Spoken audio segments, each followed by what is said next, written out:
Kannada news DNA ಮೂರನೇ ಸುದ್ದಿ. ನಿನ್ನೆ ನಾವು ಒಂದು ಸುದ್ದಿಯನ್ನು ನೋಡಿದ್ವಿ. ಉಕ್ರೇನ್ ಮತ್ತು ರಷ್ಯಾದ ನಡುವೆ ಯಾವ ಕಾರಣಕ್ಕಾಗಿ ಯುದ್ಧ ಶುರುವಾಗಿತ್ತು, ಆ ಯುದ್ಧದ ಅಂತಿಮ ಫಲಿತಾಂಶಗಳು ಅಮೆರಿಕಾಗೆ ಹೆಂಗೆ ಸಿಗ್ತಾ ಇದೆ ಮತ್ತು ರಷ್ಯಾಗೆ ಹೆಂಗೆ ಸಿಗ್ತಾ ಇದೆ ಅನ್ನೋದ್ರ ಬಗ್ಗೆ ಎಲ್ಲ ನೋಡಿದ್ವಿ. ಇದರ ಜೊತೆಗೆ ಒಂದು ಸುದ್ದಿಯನ್ನು ನಾವು ಸುದೀರ್ಘವಾಗಿ ನೋಡೋ ಪ್ರಯತ್ನವನ್ನು ಮಾಡಿದ್ವಿ.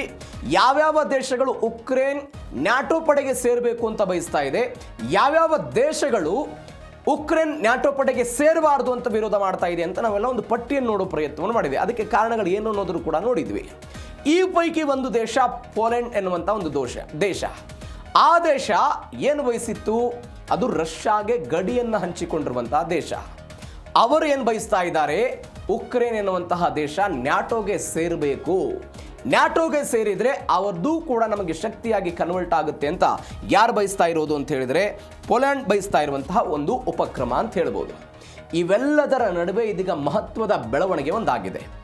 ಏನು ಬೆಳವಣಿಗೆ ಆಗಿದೆ ಅಂತ ಹೇಳಿದರೆ, ಕಳೆದ ವರ್ಷಕ್ಕಿಂತ ಮೊದಲು ಉಕ್ರೇನ್ ಮತ್ತು ರಷ್ಯಾದ ನಡುವೆ ಏನು ಯುದ್ಧ ಆಗ್ತಾ ಇತ್ತು, ಈ ಸಮಯದಲ್ಲಿ ಆ ಯುದ್ಧ ಪರಮಾಣು ದಾಳಿಯ ಹಂತಕ್ಕೆ ಹೋಗಿತ್ತಂತೆ. ಇದೀಗ ಯಾವ ಪರಮಾಣಿನ ವಿಚಾರಕ್ಕೆ ಅಮೆರಿಕ ಮತ್ತು ಇರಾನ್ ನಡುವೆ ಕಾದಾಟ ಆಗ್ತಾ ಇದೆಯೋ, ರಷ್ಯಾ ತನ್ನ ಬಳಿ ಇರುವಂತಹ ಪರಮಾಣನ್ನ ಉಕ್ರೇನ್ನ ಮೇಲೆ ಪ್ರಯೋಗ ಮಾಡೋದಕ್ಕೆ ಮುಂದಾಗಿತ್ತಂತೆ. ಹೀಗೆ ಪ್ರಯೋಗ ಮಾಡೋದಕ್ಕೆ ಮುಂದಾಗಿದ್ದನ್ನು ತಡೆದವರು ಯಾರು ಅನ್ನುವ ಪ್ರಶ್ನೆಗೆ ಉತ್ತರ ನಮ್ಮಲ್ಲಿಗೆ ನೇರವಾಗಿ ಬರುತ್ತೆ. ಅದು ಭಾರತ ಅಂತ ಬಂದಾಗ ಯಾರು, ಮೋದಿ ಅಂತ ಉತ್ತರ ಬರುತ್ತೆ. ಇದನ್ನು ಯಾರು ಹೇಳ್ತಾ ಇರೋದು, ಅದು ಪೋಲೆಂಡ್ನ ಒಬ್ಬ ವ್ಯಕ್ತಿ, ನಾಯಕ ಕೊಟ್ಟಂತ ಹೇಳಿಕೆ.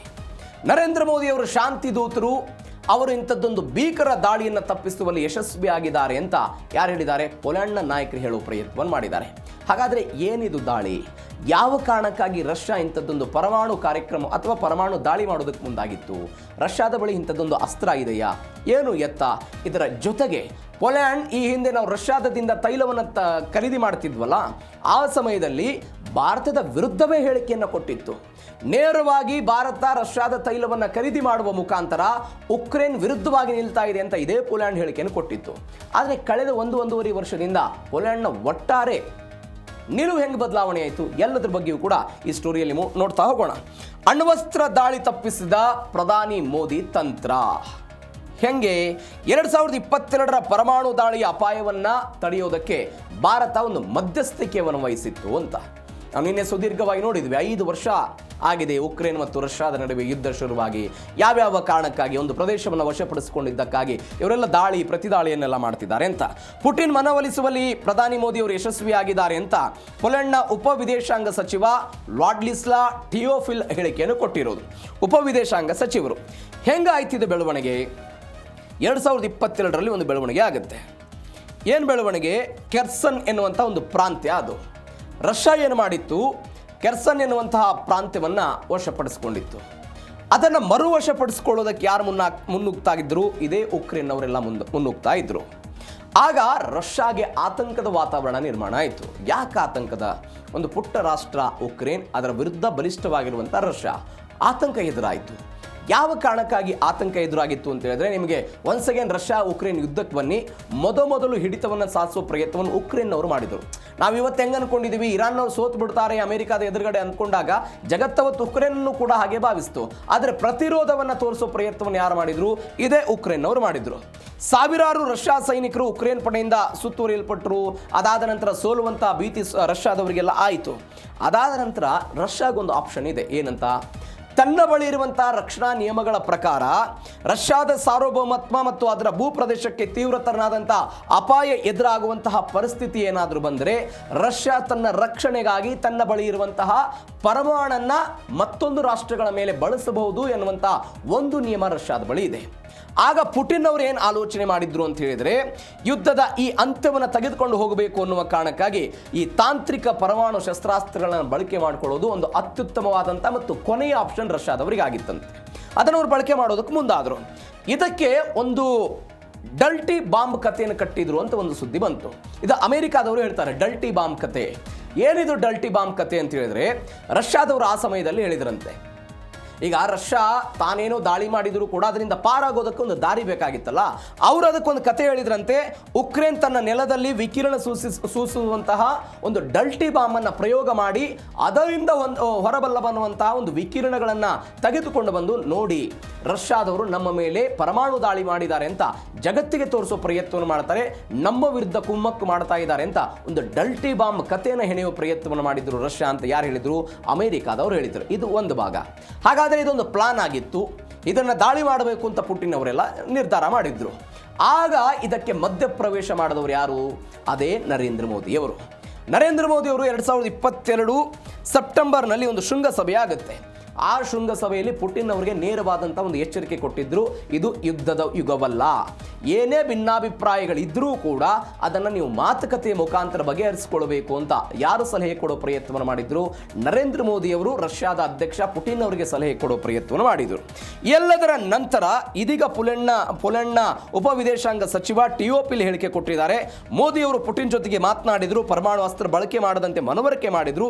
ಈ ಕಾರಣಕ್ಕಾಗಿ ಇದೆಲ್ಲವೂ ಕೂಡ ಆಯಿತು. ಪುಟಿನ್ ಕೇವಲ ಯಾರ ಮಾತನ್ನು ಕೇಳ್ತಾರೆ? ಅದು ನರೇಂದ್ರ ಮೋದಿ ಅವರ ಮಾತನ್ನು ಮಾತ್ರ ಕೇಳ್ತಾರೆ. ಈ ಕಾರಣಕ್ಕಾಗಿ ಉಕ್ರೇನ್ ಮೇಲೆ ಆಗಬಹುದಾಗಿದ್ದಂತಹ ಪರಮಾಣು ದಾಳಿಯನ್ನು ಅವತ್ತು ತಡೆ ಹಿಡಿಯುವ ಶಕ್ತಿ ಸಾಮರ್ಥ್ಯ ಮೋದಿ ಅವರಿಗಿತ್ತು ಅಂತ. ಹಾಗಾದರೆ ಏನು? ಪುಟಿನ್ ಅವರ ಮಾತನ್ನು, ಅಂದರೆ ಪುಟಿನ್ ಆಲಿಸುವಂತಹ ಏಕೈಕ ನಾಯಕನ ಮಾತು ಯಾವುದು ಅಂತ ಹೇಳಿದ್ರೆ ಅದು ನರೇಂದ್ರ ಮೋದಿ ಅವರದ್ದು. ನೀವು ನರೇಂದ್ರ ಮೋದಿ ಅಂತಲ್ಲ, ಈ ಹಿಂದೆ ಭಾರತದ ಜೊತೆಗೂ ಕೂಡ ರಷ್ಯಾದ ಸಂಬಂಧ ಅಷ್ಟೇ ಗಟ್ಟಿಯಾಗಿದೆ. ಭಾರತದ ಜೊತೆಗೂ ಕೂಡ ಅಷ್ಟೇ ಗಟ್ಟಿಯಾದಂತಹ ಸಂಬಂಧ ಇದೆ. ನೋಡಿ, ರಷ್ಯಾ ಆಗೋದಕ್ಕಿಂತ ಮೊದಲು 1990ರಲ್ಲಿ ಸೋವಿಯತ್ ಒಕ್ಕೂಟ ಪತನ ಆಗೋದಕ್ಕಿಂತ ಮೊದಲು ಸೋವಿಯತ್ ಒಕ್ಕೂಟ ಇತ್ತಲ್ಲ, ಅವತ್ತಿನಿಂದಲೂ ಕೂಡ ಅವರದ್ದು ಮತ್ತು ನಮ್ಮದು ಒಂದು ಗಟ್ಟಿಯಾದಂತಹ ಸಂಬಂಧ ಇರೋದನ್ನು ನೋಡ್ತಾ ಇದ್ದೀವಿ. ನಮಗೇನು ಸ್ವಾತಂತ್ರ್ಯ ಸಿಕ್ಕಿರಲಿಲ್ಲ. 1947 ಆಗಸ್ಟ್ 15ಕ್ಕೆ ನಮಗೆ ಸ್ವಾತಂತ್ರ್ಯ ಸಿಕ್ತು. ಅದಕ್ಕಿಂತ 2-3 ತಿಂಗಳು ಮೊದಲು, ಅಂದರೆ 1947 ಏಪ್ರಿಲ್ ತಿಂಗಳಲ್ಲಿ ಭಾರತ ಮತ್ತು ರಷ್ಯಾದ ನಡುವೆ ರಾಜತಾಂತ್ರಿಕ ಸಂಬಂಧಗಳು ಶುರುವಾಗುತ್ತೆ. ಹೆಂಗೆ ಐತಿಹಾಸಿಕವಾಗಿ ನಡೆಯುತ್ತೆ ಅಂತ ನೋಡಿ ನೀವು. ಅದಾದ ಬೆಳವಣಿಗೆ ಆಯಿತು.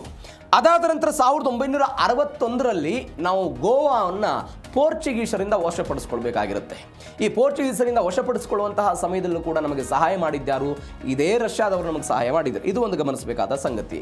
1971ರಲ್ಲಿ ಬಾಂಗ್ಲಾ ವಿಮೋಚನಾ ಯುದ್ಧ ಆಯ್ತಲ್ಲ, ಅವತ್ತೂ ಕೂಡ ಭಾರತಕ್ಕೆ ಸಪೋರ್ಟ್ ಮಾಡಿದವರು ಯಾರು? ಇದೇ ರಷ್ಯಾದವರು. ಎಲ್ಲಕ್ಕಿಂತ ಹೆಚ್ಚಾಗಿ ಭಾರತ ಮೊಟ್ಟ ಮೊದಲ ಉಪಗ್ರಹ ನಾವು ಆರ್ಯಭಟ್ಟವನ್ನು 1975ರಲ್ಲಿ ಕಳಿಸಿದ್ವಲ್ಲ, ಅದಕ್ಕೆ ರಷ್ಯಾ ತನ್ನ ಉಡಾವಣಾ ವಾಹನವನ್ನು ಕೊಟ್ಟಿತ್ತು. ಆ ಉಡಾವಣಾ ವಾಹನದ ಮುಖಾಂತರವೇ ನಮ್ಮ ಆರ್ಯಭಟ್ಟವನ್ನು ನಾವು ಕ್ಷಿಪಣಿಗೆ ಕಳಿಸುವ ಪ್ರಯತ್ನವನ್ನು ಮಾಡಿದ್ವಿ. ಇದು ಒಂದು ಗಮನಿಸಬೇಕಾದಂತಹ ಸಂಗತಿ. ಅಂದರೆ ಅಲ್ಲಿಂದ ಶುರುವಾದಂತಹ ಬಾಂಧವ್ಯ ನರೇಂದ್ರ ಮೋದಿಯವರ ತನಕವೂ ಕೂಡ ಬಂದಿದೆ. ನಿಮಗೆ 1971ರಲ್ಲಿ ಇಂದಿರಾ ಗಾಂಧಿಯವರು ಅವತ್ತಿನ ರಷ್ಯಾದ ಅಧ್ಯಕ್ಷರ ಜೊತೆಗೆ ಒಂದು ಒಪ್ಪಂದವನ್ನು ಮಾಡಿಕೊಳ್ತಾರೆ. ಆ ಒಪ್ಪಂದಕ್ಕೆ 20 ವರ್ಷಗಳ ಒಪ್ಪಂದ ಅದು ಇಂದಿರಾ ಗಾಂಧಿಯವರು ಮಾಡಿಕೊಳ್ತಾರೆ.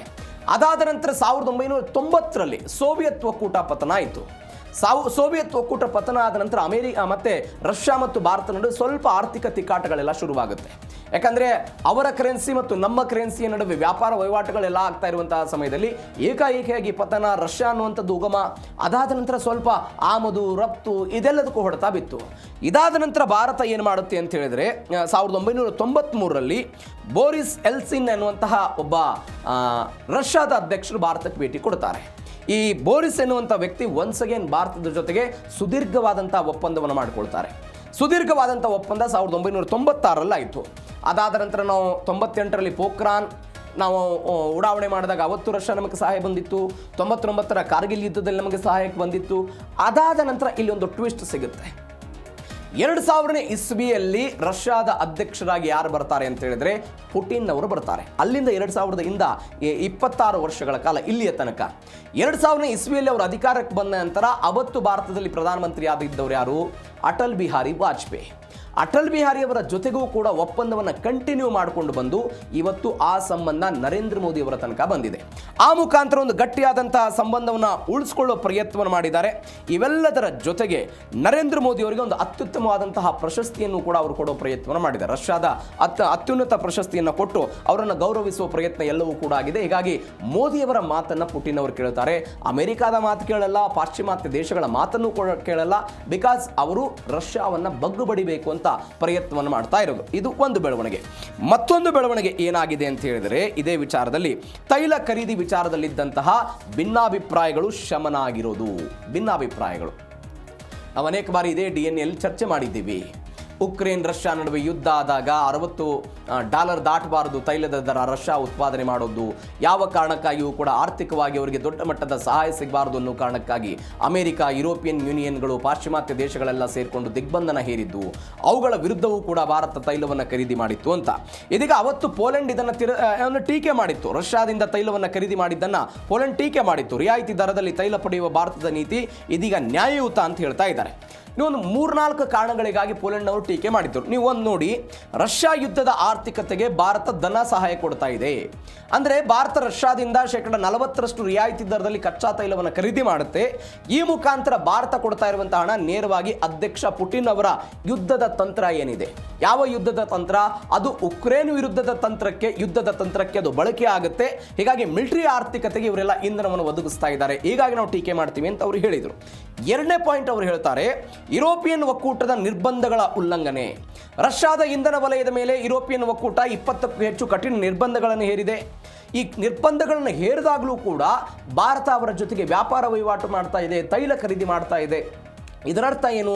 ನಮ್ಮೆಲ್ಲರದ್ದು ಒಂದು ಬಣ, ಆದರೆ ಭಾರತವೇ ಅದನ್ನು ಧಿಕ್ಕರಿಸಿ ಬೇರೆ ರೀತಿಯಾಗಿ ನಡೆದುಕೊಳ್ತಾ ಇದೆ. ಹೀಗಾಗಿ ಜಾಗತಿಕ ಪ್ರಜಾಪ್ರಭುತ್ವ ರಾಷ್ಟ್ರಗಳು ರಷ್ಯಾವನ್ನು ಆರ್ಥಿಕವಾಗಿ ಒಂಟಿ ಮಾಡಬೇಕಾದಾಗ ಭಾರತ ಎಲ್ಲ ನಿಯಮಗಳನ್ನು ಗಾಳಿಗೆ ತೂರ್ತಾ ಇದೆ ಅಂತ ಪೋಲೆಂಡ್ನವರು ಹೇಳಿದರು.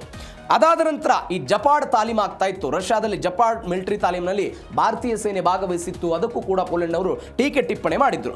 ಅವತ್ತು ಜೈಶಂಕರ್ ಅವರು ಇದಕ್ಕೊಂದು ಉತ್ತರವನ್ನು ಕೊಟ್ಟರು. ಏನಂತ ಉತ್ತರ ಕೊಟ್ಟರು? ಯುರೋಪ್ ತನಗೆ ಬೇಕಾದಾಗ ರಷ್ಯಾದಿಂದ ಗ್ಯಾಸ್ ಮತ್ತು ತೈಲವನ್ನು ಇಂದಿಗೂ ಕೂಡ ಆಮದು ಮಾಡಿಕೊಳ್ಳುತ್ತೆ, ಆದರೆ ಭಾರತವನ್ನು ಮಾತ್ರ ಗುರಿ ಮಾಡ್ತಾ ಇರೋದು ಶಿಕ್ಷಾರ್ಹ ಅಪರಾಧ ಇದೆ ಅಂತ ಜೈಶಂಕರ್ ಅವರು ಹೇಳಿದರು. ಆದರೆ ನೀವು ನೋಡಿ, ಅವತ್ತು ಹೀಗೆ ಟೀಕೆ ಟಿಪ್ಪಣಿ ಮಾಡಿದ್ದಂತಹ ಪೋಲೆಂಡ್ ಇವತ್ತು ತನ್ನ ವರಸೆಯನ್ನು ಬದಲಾವಣೆ ಮಾಡಿ ಈಗ ಅವರು ಹೇಳ್ತಾ ಇದ್ದಾರೆ, ಅವರ ಬಳಿ ಇರುವಂತಹ 140 ಕೋಟಿ ಜನರಿಗೆ ತೈಲ ಪೂರೈಕೆ ಮಾಡಬೇಕಾಗಿದ್ದು ಭಾರತದಲ್ಲಿರುವಂತಹ ಭಾರತ ಸರ್ಕಾರದ ಆದ್ಯ ಕರ್ತವ್ಯ. ಹೀಗಾಗಿ ರಷ್ಯಾದಿಂದ ಅವರು ತೈಲ ಖರೀದಿ ಮಾಡಿದ್ದಾರೆ. ಇದರಲ್ಲಿ ಏನು ತಪ್ಪಿಲ್ಲ ಅಂತ ಯಾರು ಹೇಳ್ತಾ ಇದ್ದಾರೆ? ಯಾವ ಟೀಕೆನ ಪೋಲೆಂಡ್ ಮಾಡಿತ್ತಲ್ಲ, ಇವತ್ತು ಒನ್ಸ್ ಅಗೇನ್ ಅದನ್ನು ಸಮರ್ಥನೆ ಮಾಡಿಕೊಂಡು ಭಾರತದ ಪರವಾಗಿ ನಿಲ್ಲೋ ಪ್ರಯತ್ನವನ್ನು ಮಾಡ್ತಾ ಇದ್ದಾರೆ. ಇದಕ್ಕೆ ಕಾರಣ ಏನು? ಒನ್ಸ್ ಅಗೇನ್ ಚೀನಾದ ಕಾರಣಕ್ಕಾಗಿ. ಚೀನಾದ ಮಿತ್ರತ್ವ ಬೇಕಾಗಿದೆ. ರಷ್ಯಾವನ್ನು ನಾವು ನಾಳೆ ಹಿಂದೆ ತಕ್ಕೊಂಡ್ರೆ ಯುರೋಪಿಯನ್ ಯೂನಿಯನ್ಗಳು ಮತ್ತು ಚೀನಾದ ನಡುವೆ ನಡೀತಾ ಇರುವಂತಹ ತಿಕ್ಕಾಟಗಳು, ರಷ್ಯಾದ ನಡುವೆ ನಡೀತಾ ಇರುವಂತಹ ತಿಕ್ಕಾಟಗಳು, ನಾಳೆ ಆಮದು ರಫ್ತು ತಾಂತ್ರಿಕವಾಗಿ ಒಂದು ಬಲ ಬೇಕಾಗಿತ್ತಲ್ಲ, ಆ ಬಲವನ್ನು ಬಳಕೆ ಮಾಡಿಕೊಂಡು ಚೀನಾದ ವಿರುದ್ಧ ನಾನು ಫೈಟ್ ಮಾಡಬೇಕು ಅಂತ ಹೇಳಿದ್ರೆ ಒಂದು ಬಲಿಷ್ಠವಾಗಿರುವಂಥ ದೇಶ ಬೇಕು, ಅದು ಭಾರತ ಅಂತ ಇವತ್ತು ಪೋಲೆಂಡ್ಗೆ ಅನ್ನಿಸ್ತಾ ಇದೆ. ಆ ಕಾರಣಕ್ಕಾಗಿ ಒನ್ಸ್ ಅಗೇನ್ ತಮ್ಮ ವರಸೆಯನ್ನು ಬದಲಾವಣೆ ಮಾಡಿಕೊಳ್ಳೋ ಪ್ರಯತ್ನವನ್ನು ಮಾಡ್ತಾ ಇದ್ದಾರೆ. ಇದು ಒಂದು ಬೆಳವಣಿಗೆ. ಮತ್ತೊಂದು ಬೆಳವಣಿಗೆ ಏನು ಅಂತ ಹೇಳಿದ್ರೆ, ಮೋದಿ ಮೇಲೆ ಒತ್ತಡ ಹಾಕೋದು ವ್ಯರ್ಥ. ಮೋದಿ ಮೇಲೆ ಒತ್ತಡ ಹಾಕೋದು ವ್ಯರ್ಥ ಅಂತ ಮೋದಿಯವರ ಸ್ವತಂತ್ರ ವಿದೇಶಾಂಗ ನೀತಿಗೆ ಪುಟಿನ್ ಅವರೆಲ್ಲ ಪಿದಾಗಿದ್ದನ್ನು ನೋಡ್ತಾ ಇದ್ದೀವಿ. ನೀವು ನೋಡಿ, ಈ ಅಮೆರಿಕ ಇರಾನ್ ನಡುವೆ ಯುದ್ಧ ಶುರುವಾದಾಗ ಅನೇಕ ಜನ ಹೇಳಿದರು, ಒಂದು ಸ್ಟ್ಯಾಂಡ್ ತೆಗೆದುಕೊಳ್ಳಿಲ್ಲ ಭಾರತ, ಇರಾನ್ನ ಪರವಾಗಿ ಜಾಗತಿಕವಾಗಿ ಮಾತನಾಡಬೇಕಾಗಿತ್ತು, ಭೀಕರ ದಾಳಿ ಆಯಿತು, ಸರ್ವೋಚ್ಚ ನಾಯಕರೆಲ್ಲ ಮೃತಪಟ್ಟರು ಅಂತ ಭಾರತ ಅಲಿಪ್ತ ನೀತಿಯನ್ನು ತೆಗೆದುಕೊಂಡು ಪ್ರಯತ್ನ ಆಯಿತು. ಭಾರತದ ಮೇಲೆ ಒತ್ತಡ ಹಾಕೋದು ಅಂತಾರಾಷ್ಟ್ರೀಯ ಮಟ್ಟದಲ್ಲಿ ಹಾನಿಕಾರಕ ಅಂತ ಯಾರು ಹೇಳ್ತಾ ಇರೋದು? ಇದೇ ಪುಟಿನ್ ಅವರು ಹೇಳುವ ಪ್ರಯತ್ನವನ್ನು ಮಾಡ್ತಾ ಇದ್ದಾರೆ. ತನ್ನ ರಾಷ್ಟ್ರೀಯ ಹಿತಾಸಕ್ತಿಗೆ ತಕ್ಕಂತೆ ಭಾರತದ ನಡೆ ಇರುತ್ತೆ ಅಂತ ಪುಟಿನ್ ಅವರು ಹೇಳಿದರು. ರಷ್ಯಾ ಮತ್ತು ಭಾರತದ ಬಾಂಧವ್ಯಕ್ಕೆ ಮೋದಿಯವರು ಬೆನ್ನೆಲುಬು, ಜಾಗತಿಕ ನಾಯಕನಾಗಿ ಹೊರಹೊಮ್ಮತಾ ಇರುವಂಥ ನರೇಂದ್ರ ಮೋದಿ. 2-3 ಬೆಳವಣಿಗೆಗಳು ನೀವು ಗಮನಿಸಿ. ಯುದ್ಧ ಆದಂತಹ ಸಮಯದಲ್ಲಿ ಭಾರತ ಒಂದು ಸಮಯವನ್ನು ಕಾಪಾಡಿಕೊಳ್ಳುತ್ತೆ, ಶಾಂತಿಯನ್ನು ನೋಡುತ್ತೆ. ಹೇಗೆ ನಾವು ಪ್ರತಿಕ್ರಿಯೆಯನ್ನು ಕೊಡಬೇಕು, ಏನು ಪ್ರತಿಕ್ರಿಯೆ ಕೊಟ್ಟರೆ ಏನಾಗುತ್ತೆ ಅಂತ. ನೀವು ರಷ್ಯಾದಿಂದ ತೈಲವನ್ನು ಖರೀದಿ ಮಾಡಿಕೊಂಡ ಬಂದಂತಹ ಸಮಯದಲ್ಲಿ ನಮಗೆ ದಂಡನಾತ್ಮಕ ಶುಲ್ಕವನ್ನು ಅಥವಾ ದಂಡನಾತ್ಮಕ ಸುಂಕವನ್ನು ಇದೇ ಅಮೆರಿಕ ಹಾಕಿದಾಗಲೂ ಕೂಡ ನಾವು ತೈಲ ಖರೀದಿನೇನಾದರೂ ಸ್ಟಾಪ್ ಮಾಡಿದ? ಯಾವ ಕಾರಣಕ್ಕಾಗಿಯೂ ಕೂಡ ಸ್ಟಾಪ್ ಮಾಡಿಲ್ಲ. ಅವತ್ತು ಅನೇಕ ಜನ ಮಾತನಾಡಿದರು, ನಮಗೆ ಅಮೆರಿಕ ಹಾಕಲಿ ದಂಡವನ್ನು, ಅದರ ಬದಲಾಗಿ ನಾವು ರಷ್ಯಾದ ಮಿತ್ರತ್ವವನ್ನು ಕಳೆದುಕೊಳ್ಳೋದಕ್ಕೆ ಸಾಧ್ಯ ಇಲ್ಲ ಅಂತ ಅಮೆರಿಕದ ವಿರುದ್ಧ ಸಿಟ್ಟಿದ್ದನ್ನು ನೋಡಿದ್ದೀವಿ. ನೀವು ಅಮೆರಿಕ ಮತ್ತು ರಷ್ಯಾಗೆ ಒಂದಕ್ಕೊಂದು ಆಗಿ ಬರ್ತಾ ಇರೋದನ್ನು ನೋಡ್ತಾ ಇದ್ದೀವಿ. ಹೀಗಾಗಿ ಪುಟಿನ್ ಅವರು ಏನು ಹೇಳ್ತಾ ಇದ್ದಾರೆ? ತನ್ನ ಹಿತಾಸಕ್ತಿಗೆ ತಕ್ಕಂತೆ ಭಾರತ ತನ್ನ ನಡೆಯನ್ನು ಮುಂದುವರಿಸುತ್ತೆ, ಜಾಗತಿಕ ಹಿತಾಸಕ್ತಿಯೂ ಕೂಡ ಅದರಲ್ಲಿ ಇರುತ್ತೆ, ಅವ್ರ ಮೇಲೇನೋ ಒತ್ತಡ ಹಾಕೋದು ಎಲ್ಲವೂ ಕೂಡ ವ್ಯರ್ಥ ಅಂತ ಅವರು ಹೇಳಿದ್ದಾರೆ. ಮತ್ತೊಂದು, ಜಾಗತಿಕ ಶಾಂತಿ ಸ್ಥಾಪನೆಯಲ್ಲಿ ಭಾರತವೇ ಚಕ್ರವರ್ತಿ. ಸಹಜವಾಗಿ ಈಗ ಪಾಕಿಸ್ತಾನದ ಕಡೆಗೆ ಅಮೆರಿಕಾದವರು ಇರಾನ್ನ ನಿಯೋಗಗಳೆಲ್ಲ ಹೋದಾಗ ಅದೆಲ್ಲವೂ ಸಾಧ್ಯ ಆಗಲಿಲ್ಲ. ಇರಾನ್ನ ಬೇರೆ ಬೇರೆ ನಾಯಕರುಗಳು, ಬೇರೆ ಬೇರೆ ರಾಜತಾಂತ್ರಿಕರು, ವಿದೇಶಾಂಗ ಇಲಾಖೆಯ ನಾಯಕರುಗಳೆಲ್ಲ ಏನು ಹೇಳಿದ್ರು, ಭಾರತ ಮನಸ್ಸು ಮಾಡಿದರೆ ಇಂಥದ್ದನ್ನೆಲ್ಲ ಮಾಡಬಹುದು ಅಂತ. ಇದೀಗ ಒನ್ಸ್ ಅಗೇನ್ ಅದೇ ಆಗಿದೆ. ಉದ್ವಿಗ್ನತೆ ವಿರೋಧಿಸುವಲ್ಲಿ ಭಾರತದ ಪಾತ್ರ ನಿರ್ಣಾಯಕ ಅಂತ. ಯಾಕೆ? ನಾವು ಯಾವುದೇ ಒಂದು ಬಣಕ್ಕೆ ಈ ತನಕವೂ ಕೂಡ ತಟಸ್ಥವಾಗಿ ಉಳಿದಿಲ್ಲ. ಅದು ರಷ್ಯಾ ಉಕ್ರೇನ್ ಯುದ್ಧ ಇರಲಿ, ಇಸ್ರೇಲ್ ಹಮಾಸ್ ಸಂಘರ್ಷ ಇರಲಿ, ಪಾಶ್ಚಿಮಾತ್ಯ ದೇಶಗಳಂತೆ ಒಂದು ಬಣಕ್ಕೆ ನಾವೆಲ್ಲ ಸೇರ್ಪಡೆಯಾಗಿ ಎಲ್ಲವೂ ಕೂಡ ಆಗ್ತಾ ಇಲ್ಲ. ಮಾನವೀಯತೆಗೆ ಆದ್ಯತೆಯನ್ನು ಕೊಡೋ ಪ್ರಯತ್ನವನ್ನು ಮಾಡ್ತಾ ಇದ್ದೀವಿ. ಮತ್ತೊಂದು ಕಡೆ ನಾನು ಅವಾಗಲೇ ಹೇಳಿದೆ, G20 ಶೃಂಗಸಭೆಯಲ್ಲೆಲ್ಲ ಹೇಳಿದ್ರು, ಏನೇ ಯುದ್ಧ ಆದರೂ ಕೂಡ ಅದು ಮಾತುಕತೆ ಮುಖಾಂತರ ಎಲ್ಲ ಬಗೆಹರಿಸ್ಕೊಳ್ಬೇಕು ಅಂತ, ಮಾತುಕತೆ ಮುಖಾಂತರವೆಲ್ಲವನ್ನು ಕೂಡ ಶಾಂತಿ ಸಮಾಲೋಚನೆ ಆಗಬೇಕು ಅಂತ. ಎಲ್ಲಕ್ಕಿಂತ ಹೆಚ್ಚಾಗಿ ರಷ್ಯಾ ಮತ್ತು ಉಕ್ರೇನ್ ಯುದ್ಧದ ನಂತರ ಪ್ರಧಾನಿ ನರೇಂದ್ರ ಮೋದಿ ಅವರು ಏನು ಮಾಡಿದರು, ಮಾಸ್ಕೋಗೆ ಭೇಟಿ ಕೊಟ್ಟರು. ರಷ್ಯಾದ ರಾಜಧಾನಿ ಮಾಸ್ಕೋಗೆ ಭೇಟಿ ಕೊಟ್ಟರು. ಅದಾದ ನಂತರ ಉಕ್ರೇನ್ನ ರಾಜಧಾನಿ ಕೀವ್ಗೂ ಕೂಡ ಭೇಟಿ ಕೊಟ್ಟು ಅಲ್ಲಿ ಜೆಲೆನ್ಸ್ಕಿ ಅವರನ್ನೆಲ್ಲ ಭೇಟಿ ಮಾಡಿ ಅಲಂಗಿಸಿ ಶಾಂತಿಯ ಮಂತ್ರವನ್ನೆಲ್ಲ ಮಾತನಾಡಿದ್ದನ್ನು ನಾವೆಲ್ಲ ನೋಡಿದ್ದೀವಿ. ಮತ್ತೊಂದು ಕಡೆ ಯುದ್ಧವನ್ನು ನಿಲ್ಲಿಸೋದಕ್ಕೆ, ಮಾತುಕತೆ ನಡೆಸೋದಕ್ಕೆ ಭಾರತ ಮುನ್ನುಗ್ಗಬೇಕು, ಭಾರತ ಮಧ್ಯಸ್ಥಿಕೆ ವಹಿಸಬೇಕು ಅಂತ. ಇದೀಗ ಭಾರತ ಏನಾಗಿದೆ, ಜಾಗತಿಕ ದಕ್ಷಿಣದ ಒಂದು ಧ್ವನಿಯಾಗಿ ಮಾರ್ಪಡೋ ಪ್ರಯತ್ನವನ್ನು ಮಾಡ್ತಾ ಇದೆ. ಜಾಗತಿಕವಾಗಿ ದಕ್ಷಿಣ ಭಾಗದಲ್ಲಿ ಒಂದು ದೊಡ್ಡ ಮಟ್ಟದ ಧ್ವನಿಯಾಗಿ, ಶಾಂತಿ ದೂತನಾಗಿ, ರಾಜತಾಂತ್ರಿಕ ವಿಚಾರಗಳನ್ನು ತೆಗೆದುಕೊಂಡು ಹೋಗೋ ಪ್ರಯತ್ನದ ಭಾಗವಾಗಿ ಇದೆಲ್ಲ ಆಗ್ತಾ ಇದೆ. ಹೀಗಾಗಿ ಭಾರತದ ನಾಯಕತ್ವವನ್ನು ಅಥವಾ ಭಾರತವನ್ನು ಪುಟಿನ್ ಅವರು ಹಾಡಿ ಹೋಗಲು ಪ್ರಯತ್ನವನ್ನು ಮಾಡ್ತಾ ಇದ್ದಾರೆ. ನೋಡೋಣ ಏನಾಗುತ್ತೆ ಈ ವಿಚಾರದಲ್ಲಿ ಅಂತ. ಇದು ಸ್ವೀಕರಣ ನ್ಯೂಸ್ DNA 3ನೇ ಸುದ್ದಿ.